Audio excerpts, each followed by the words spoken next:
قال اللہ تبارک و تعالی فی القرآن المجید والفرقان الحمید اقرأ بسم ربک الذی خلق خلق الانسان من علق اقرأ وربک الاکرم وقال رسول اللہ صلی اللہ علیہ وسلم خیرکم من تعلم القرآن وعلمہ او کما قال صلی اللہ علیہ وسلم رب اشرح لی صدری ویسر لی امری واحلل عقدۃ من لسانی یفقهوا قولی اللہم صلی علی سیدنا و مولانا محمد وعلی آل سیدنا و مولانا محمد وبارک وسلم ثم صلی علیہ۔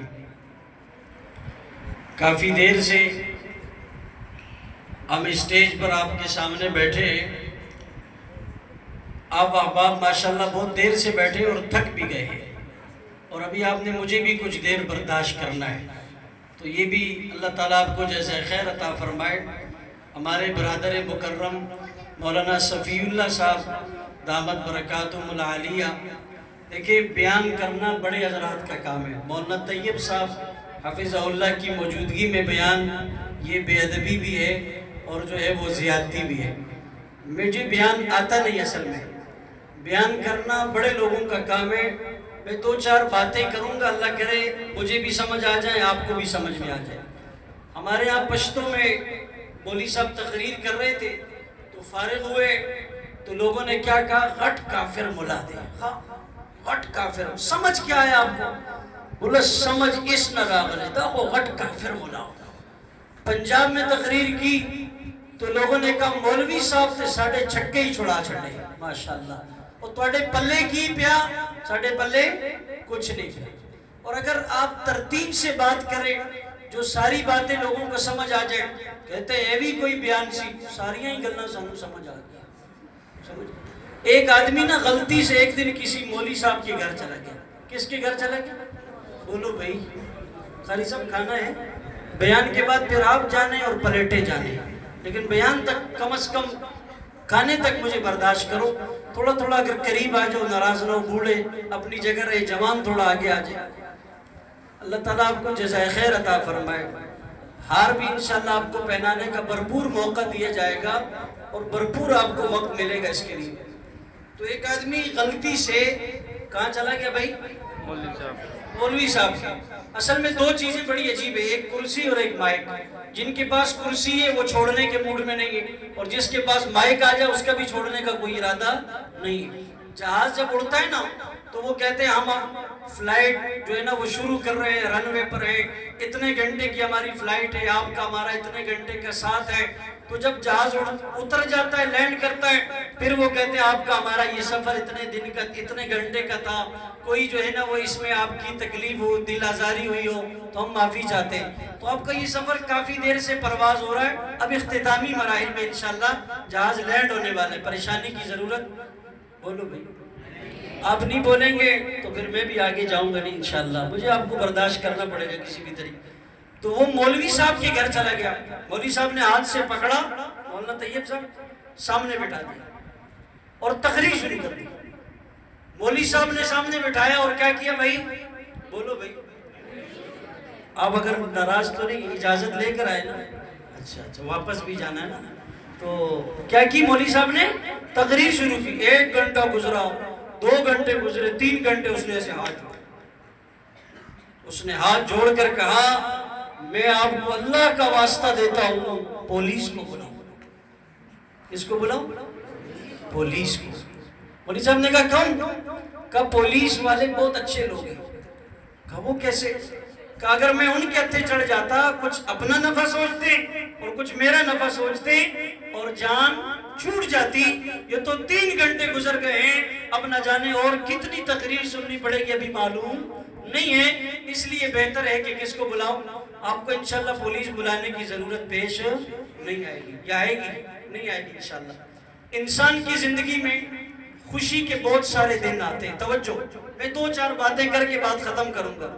بہت سارے دن انسان کی زندگی میں خوشی کے آتے ہیں، شادی کا دن خوشی کا، نکاح کا دن خوشی کا، بچہ پیدا ہوتا ہے دن خوشی کا، کاروبار شروع ہوتا ہے دن خوشی کا، کاروبار پروان چڑھتا ہے دن، بولو بھائی، اگر کوئی بڑا آرڈر آ جائے تو دن خوشی کا، نفع زیادہ آ جائے تو دن خوشی کا، باہر کا وزٹ کا اگر اس کو مل جائے، وزٹ ویزا مل جائے تو دن خوشی کا، عمرے کا سفر ہو جائے تو دن خوشی کا، حج کا سفر ہو جائے تو دن خوشی کا، اس کے ہاں بچے یا بچی کی ولادت ہو، سارے دن خوشی کے ہیں۔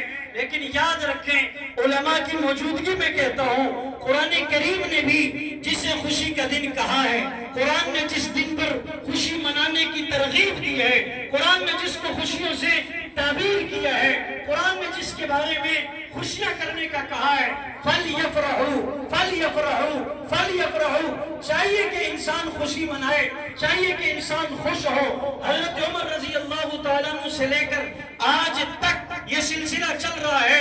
قرآن کریم کہتا ہے فَبِذَالِكَ فَلْيَفْرَحُوا، انسان کو خوش ہونا چاہیے۔ کس چیز پر خوش ہونا چاہیے؟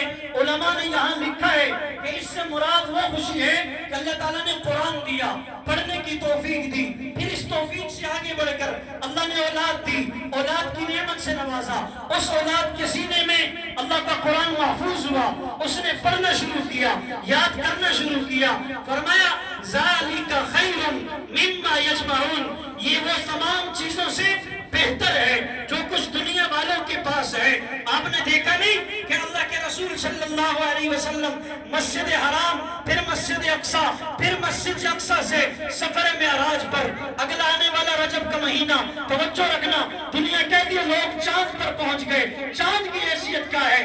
آپ ام ہانی کے گھر میں تشریف فرما ہے، آرام کر رہے ہیں، جبرائیل و میکائیل تشریف لائے، آپ کو وصول کیا، بیت اللہ سے بیت المقدس لے گئے، بیت المقدس سے پھر پہلا، دوسرا، تیسرا، چوتھا، پانچواں، چھٹا، ساتواں آسمان، پھر مقام رفرف، پھر صریف الاقلام، پھر سدرۃ المنتہا، پھر اللہ کے پاس جا کر عرش معلیٰ پر براہ راست ملاقات ہے، 1 to 1 ملاقات ہے، قاب قوسین، یہ ترانے قرآن گاتا ہے، ساری دنیا نیچے رہ گئی، عرش نیچے، فرش نیچے، ساتوں آسمان نیچے، یہ اوپر کون جا رہا ہے؟ یہ اوپر وہ جا رہا ہے جسے قرآن نے وَالضُّحَىٰ کہا تھا، جسے قرآن نے أَلَمْ يَجِدْكَ يَتِيمًا فَآوَىٰ کہا تھا، یہ وہ اوپر جا رہا ہے جو دنیا میں آیا تھا تو باپ کا سایہ دنیا سے پہلے اٹھ چکا تھا، 6 سال کی عمر میں ماں کا سایہ بھی اٹھ چکا تھا، یہ آسمانوں کی بلندی پر کون جا رہا ہے؟ سوال کرنے والے نے سوال کیا، 8 سال کی عمر میں جس کے دادا کا انتقال ہوا تھا، یہ کون جا رہا ہے جس کو نبوت ملنے پر چچا کا بھی انتقال ہو گیا تھا؟ سفر معراج کا یہ عظیم روحانی منظر ہے، ساری دنیا نیچے ہے، محمد رسول اللہ اوپر ہے، کرنے کا جا رہے ہیں، عزتیں پانے جا رہے ہیں، بلندیاں پانے جا رہے ہیں، یا اللہ یہ اکیلی عزت محمد کے کھاتے ہیں، کہنا توجہ رکھنا، وہاں پہنچے آسمانوں پر اللہ سے ملاقات، براہ راست ملاقات ہوئی، پوچھا کیا لائے ہیں؟ جواب ملا التحیات للہ والصلوات والطیبات، نبی پر رحمت، نبی پر درود، برکتیں اللہ کی طرف سے، 3 تحفے حضور نے پیش کیے، یا اللہ عاجزی تیرے لیے، جینا تیرے لیے، مرنا تیرے لیے، جانی عبادت تیرے لیے، مالی عبادت تیرے لیے، بدنی عبادت تیرے لیے۔ جواب آیا السلام علیکہ، آپ پر رحمت ہو، برکت ہو۔ اللہ کے رسول بڑے حیران ہوئے، میں تو مکہ کی گلیوں میں بلال تڑپتا ہوا چھوڑا تھا، میں نے مکہ کی گلیوں میں ابو بکر تڑپتا ہوا چھوڑا تھا، میں نے مکہ کی گلیوں میں خبیب کے بدن کی چربی اترتے ہوئے چھوڑا تھا، میں نے ابو خطیہ کی پسلیاں ٹوٹتے ہوئے چھوڑا تھا، میں نے خباب کو انگاروں پر جلتے ہوئے چھوڑا تھا، سمیہ کے جسم کے 2 ٹکڑے ہوتے ہوئے چھوڑا تھا، ابو فقیہ کو باریک ابو فقیہ کی پسلیاں ٹوٹتے ہوئے دیکھا تھا، عبداللہ بن مسعود کو پتلی اور باریک پنڈلیوں کا تانا ملتے ہوئے دیکھا تھا، میں نے تو مکہ کی گلیوں میں صحابہ کو تڑپتے ہوئے دیکھا تھا۔ یا اللہ رحمتیں میں لے جاؤں، برکتیں میں لا جاؤں، عزتیں میں لے جاؤں، ابو بکر کا کیا ہوگا، بلال کا کیا ہوگا، عمار کا کیا ہوگا، خباب کا کیا ہوگا؟ اللہ نے صرف ابو بکر کا مسئلہ حل نہیں کیا۔ بہار کالونی کے لوگوں دعوت فکر دے رہا ہوں، عزتیں پانے والا محمد زمین پر، مصلی پر، مسجد حرام میں، مسجد اقصی میں کسی کو نہیں بھولا، عرشوں پر جانے کے بعد بھی امت کو یاد رکھا۔ وہاں سے جواب آیا السلام علینا وعلی عباد اللہ الصالحین، جو بھی محمد کا کلمہ پڑھے گا، آقا کے دین سے جڑے گا، قرآن سے جڑے گا، وہ عزتیں جو محمد کے مقدر میں تھی، مقام مقام نبوت اپنی جگہ پر ہے، ابو بکر کو جو عزتیں ملی مقام صحابیت اپنی جگہ پر ہے، وہی عزتیں وقت کے ساتھ، حالات کے ساتھ، ایمانی تقاضے کے ساتھ، ایمانی کیفیت کے ساتھ ان کو بھی ملی تھی۔ 1400 سال کے بعد قرآن کو سینے میں محفوظ کرنے والوں کو بھی ملی۔ یہ عزتیں کم نہیں ہیں۔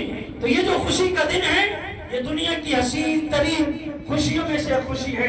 امام راضی رحمۃ اللہ علیہ تفسیر کبیر میں ایک واقعہ لکھتے ہیں، توجہ رکھنا۔ ایک آدمی انتقال ہوا، دنیا سے چلا گیا، عیسیٰ علیہ السلام کا گزر ہوا راستے سے، اس کی قبر پر عذاب ہو رہا۔ عیسیٰ علیہ السلام گزر گئے، اللہ تعالیٰ سے پوچھا یا اللہ اس کو عذاب کیوں ہو رہا ہے؟ کہ جی یہ فلاں گناہ میں مبتلا تھا، اس کو عذاب ہو رہا ہے۔ تھوڑے عرصے کے بعد حضرت عیسیٰ علیہ السلام پھر وہاں سے گزرے، اس قبر والے پر رحمتیں برس رہی۔ عیسیٰ علیہ السلام نے اللہ سے سوال کیا یا اللہ اس بندے کو پہلے کیا ہو رہا تھا؟ عذاب۔ کیا ہو رہا تھا؟ عذاب۔ کیا ہو رہا تھا؟ عذاب۔ اور ابھی رحمت، انعامات۔ یا اللہ وجہ کیا ہے؟ اللہ تعالیٰ نے جواب دیا عیسیٰ اے ہمارے نبی رحمت، اس کا جواب یہ ہے یہ جب دنیا سے گیا تھا نا تو اس کی بیوی حاملہ تھی، پیٹ میں بچہ تھا، اور یہ دنیا سے چلا گیا، بچہ پیدا ہوا۔ اس کے بعد اس بچے نے مدرسے میں، مکتب میں، اس دور کا جو سلسلہ ہو وہاں بیٹھ کر اللہ کا نام لینا شروع کیا۔ کس کا؟ اللہ کا نام۔ اللہ کا۔ عیسیٰ میری غیرت گوارا نہیں کرتی کہ اس کا بچہ زمین کے اوپر میرے نام لے اور اس کے والد کو زمین کے نیچے عذاب ہو جائے، یہ رب کی غیرت گوارا۔ ابراہیم علیہ السلام کے بارے میں فرشتوں نے اللہ سے پوچھا یا اللہ یہ ابراہیم کو آپ نے اپنا خلیل کیوں بنایا، باقی کسی اور کو کیوں نہیں بنایا؟ اللہ تعالیٰ نے فرشتوں کو کہا اس کا جواب آپ کو مل جائے گا۔ انسانی شکل میں فرشتے آ گئے۔ کس شکل میں؟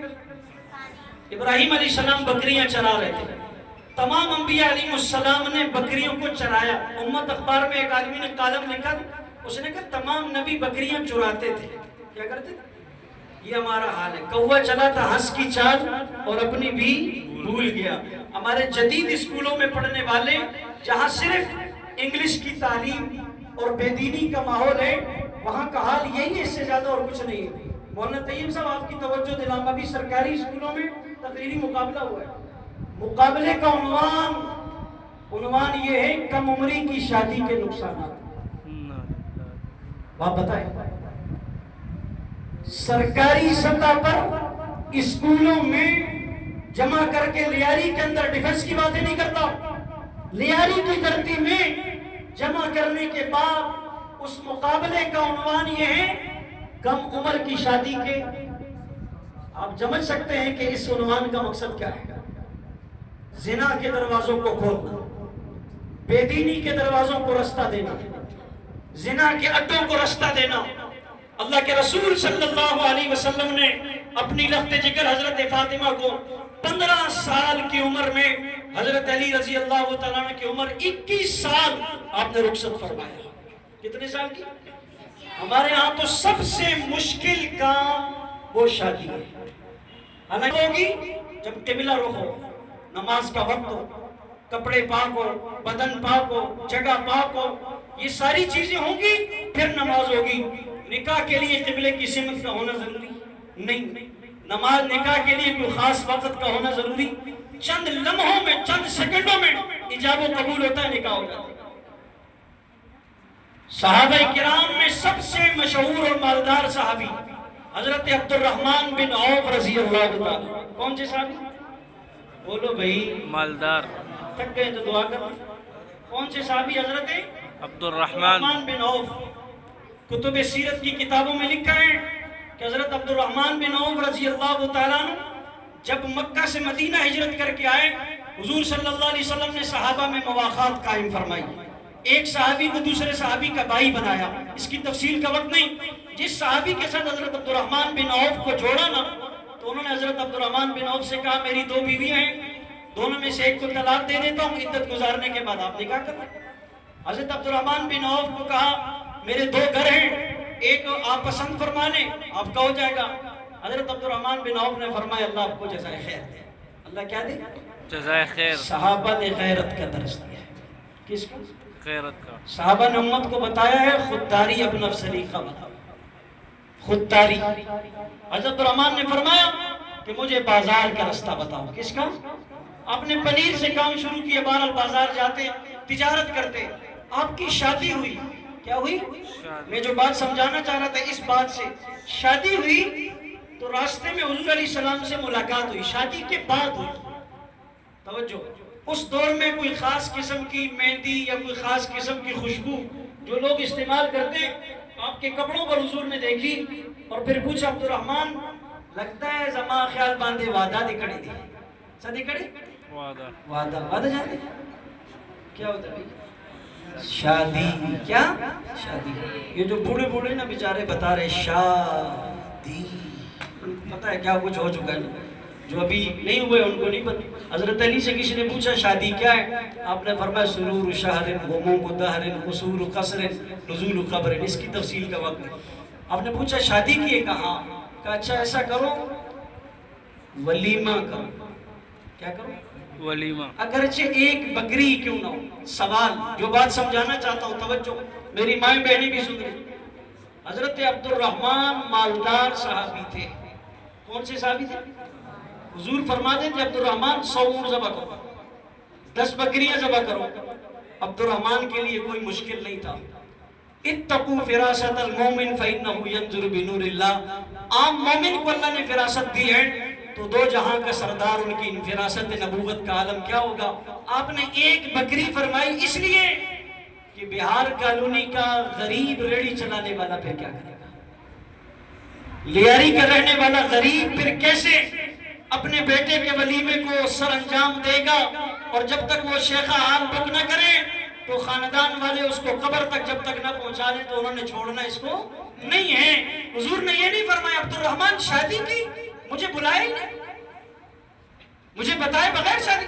آج کا کوئی شاگرد استاد کو بلائے بغیر شادی کر کے دے دیکھے، استاد نے جب تک اس کو قبر تک پہنچنے تک نہ چھوڑا تو پھر کوئی مرید تو کر کے دیکھے استاد کو، پیر صاحب کو بلائے بغیر شادی۔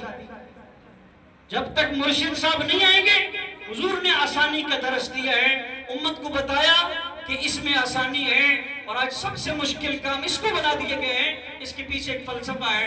خواتین کیا کہتی ہیں؟ ہمارے پہلے بچے کی شادی ہے، ہم خوب اپنے دل کی حسرتیں پوری کریں گے، شیطان کو راضی کرنے میں کوئی کسر انشاءاللہ نہیں چھوڑیں گے، اور اللہ کو ناراض کرنے میں کوئی کسر نہیں چھوڑیں گے۔ اور پھر 3 مہینے گزرتے نا، پھر کہتے ہو چا سکڑی، لگتا ہے کسے کوئی کر چھڑے۔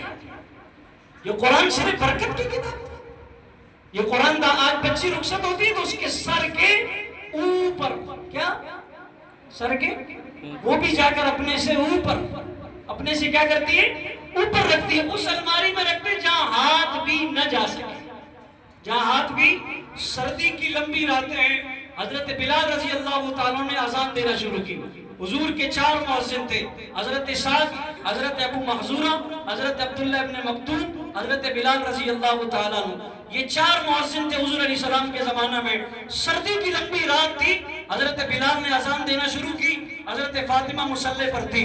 توجہ رکھنا، توجہ، مائیں بھی سنیں۔ سردی کی لمبی رات، فاطمہ مصلی پر کلام کہا السلام علیکم السلام علیکم، ہاتھ اٹھا لیا شکوے کے لیے۔ کس کے لیے؟ آج ہمارے بھی شکوے، یا اللہ روٹی پوری نہیں، کرایہ نہیں، بجلی کا بل نہیں، گیس کا بل نہیں، قسطیں نہیں، فلاں نہیں فلاں، یہ ساری ہمارے شکوے ہیں۔ حضرت فاطمہ نے ساری رات مصلی پر گزارنے کے بعد اللہ سے شکوہ کیا، یا اللہ راتیں اتنی چھوٹی ہو گئی کہ فاطمہ کی ابھی 2 رکعتیں پوری نہیں ہوئی اور بلال نے صبح کی اذان دینا شروع کر دی۔ یہ شکوہ تھا۔